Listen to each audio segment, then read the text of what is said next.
नमस्कार, मी ॲडव्होकेट माधव कायदा व्हिजन मध्ये आपल्या सर्वांचे मनपूर्वक स्वागत करतो। आज आपण नवीन फौजदारी कायदे कोणते, जुने कोणते, नवीन कायद्याची काय गरज होती, बीएनएस, बीएनएसएस आणि बीएसए ह्या नवीन 3 कायद्यात नेमके ठळक काय बदल झाले, नवीन कायद्याचे फायदे काय आहेत आणि नवीन कायद्याच्या बाबतीत सर्वसामान्य जनतेच्या मनातील शंका आणि कुशंकेच्या निरसनासहित सविस्तर आणि सोप्या भाषेत आपण चर्चा करणार आहोत। चला तर मग सुरू करूया। ब्रिटिशकालीन मानसिकतेचे फौजदारी कायदे बदलून केंद्र सरकारने 3 नवे कायदे संसदेत मंजूर केले होते।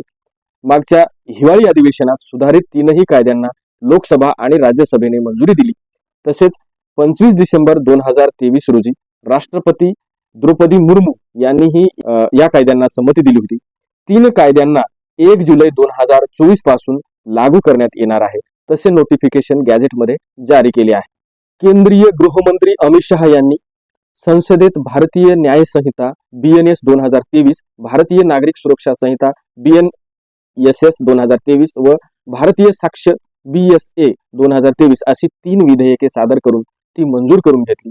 बीएनएस या नवीन कायद्यातील हिट अँड रन ह्या कलम 106 कलमात जी तरतूद होती, जानेवारी महिन्यात देशभरातील काही वाहतूक संघटनांनी नव्या कायद्यातील हिट अँड रनच्या तरतुदीबाबत आंदोलन केले होते।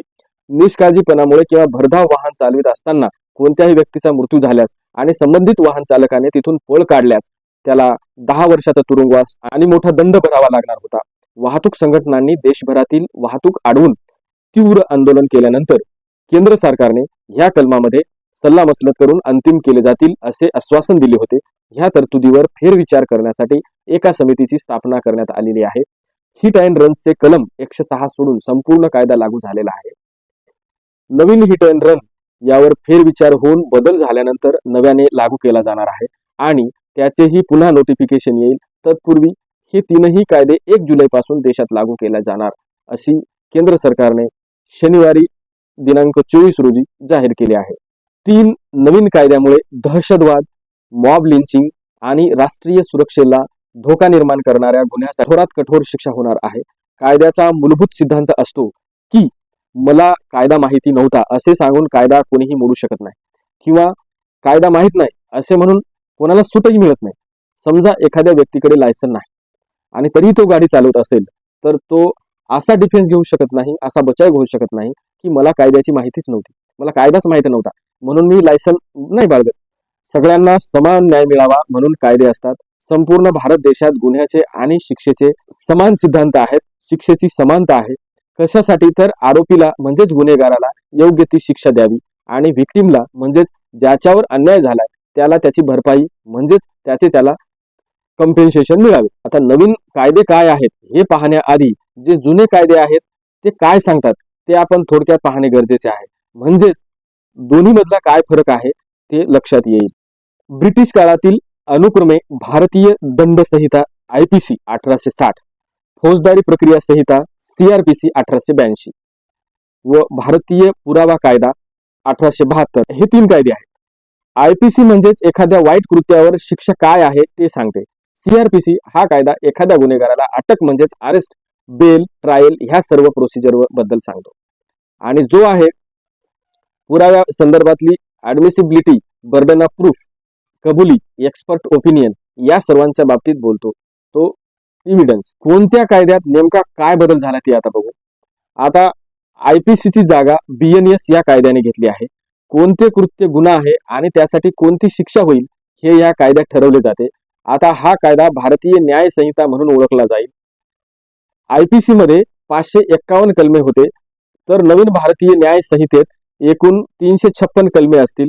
यामध्ये 175 कलमे मॉडिफाय केलेली आहेत, 21 नवीन गुन्हे समाविष्ट करण्यात आले आहेत, 41 गुन्ह्यामध्ये कारावासाच्या कालावधीत वाढ करण्यात आली आहे, 82 गुन्ह्याच्या तुरुंगाच्या शिक्षेत वाढ करण्यात आली आहे आणि 25 गुन्ह्यात किमान शिक्षेची तरतूद करण्यात आली आहे। 6 गुन्ह्यामध्ये समाजसेवेची शिक्षा होणार आहे तर 22 कलमे रद्द करण्यात आली आहेत, रद्दबातल करण्यात आली आहे। आता सीआरपीसीची जागा बीएनएसएस ने घेतली आहे। अटक, तपास आणि खटला चालवण्याची प्रक्रिया सीआरपीसी नुसार होते। सीआरपीसी मध्ये 484 कलमे होती। आता भारतीय नागरिक सुरक्षा संहिता म्हणून हा कायदा ओळखला जाईल। या नवीन कायद्यात 533 कलमे असतील, 177 कलमे बदलण्यात आली आहेत 10 नव्या कलमाचा समावेश करण्यात आला आहे, तर 14 कलमे हटवलेली आहे. इंडियन एव्हिडन्स ऍक्ट ची जागा BSA ने घेतली आहे. यालाच भारतीय साक्ष अधिनियम म्हणून ओळखले जाईल. खटल्यातील तथ्य कसे सिद्ध होईल, जबाब साक्ष कसे नोंदवले जातील, हे सर्व भारतीय पुरावा कायद्यानुसार निश्चित केले जाते. भारतीय पुरावा कायद्यात 167 कलमे होती. आता BSA यामध्ये 170 कलमे असतील. 24 कलमामध्ये बदल करण्यात आले आहेत. 3 नवीन कलमे समाविष्ट करण्यात आली आहेत. 6 कलमे रद्द करण्यात आली आहेत आणि 6 उपकलम नवीन जोडलेले आहेत. नवीन कायद्याचे फायदे काय आहेत ते बघू. ऍडव्हान्टेजेस बघू. आता जुने कायदे हे जेंडर न्यूट्रल नाहीत. म्हणजेच काय, तर जुने कायदे तटस्थ नाहीत, ते महिलाच्या बाजूने झुकते आहेत. तुम्ही ऐतराज मूवी पाहिलाय का? अक्षय कुमारला प्रियंका चोप्राने सेक्शुअली एक्सप्लॉइट केल्याचं आठवतंय का तुम्हाला?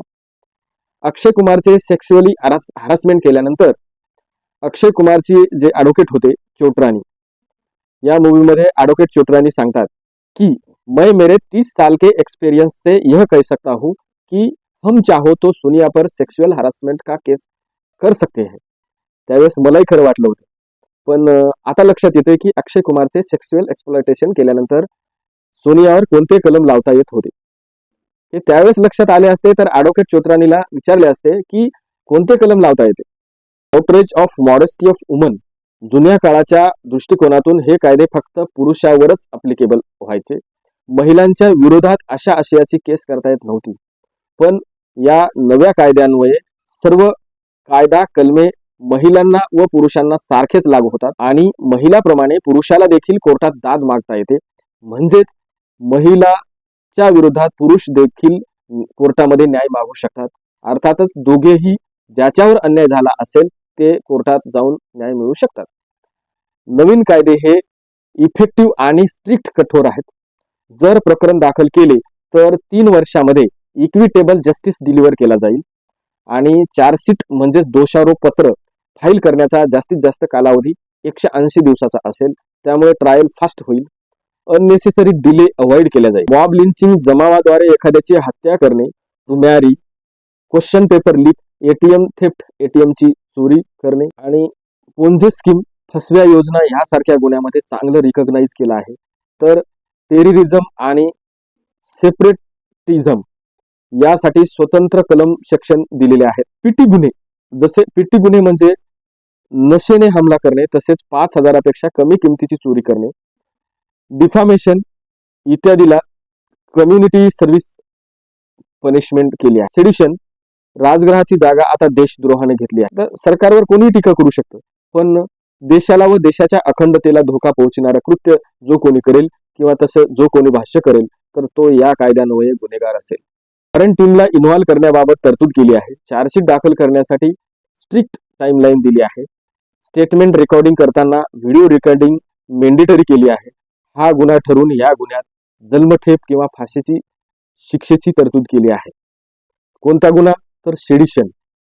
सेडिशन हा गुन्हा ठरवून या गुन्ह्याला जन्मठेप किंवा दंड किंवा फाशीची शिक्षेची तरतूद केली आहे. आता ह्या कायद्याचे डिसएडव्हान्टेजेस नेमके काय आहेत ते पाहू.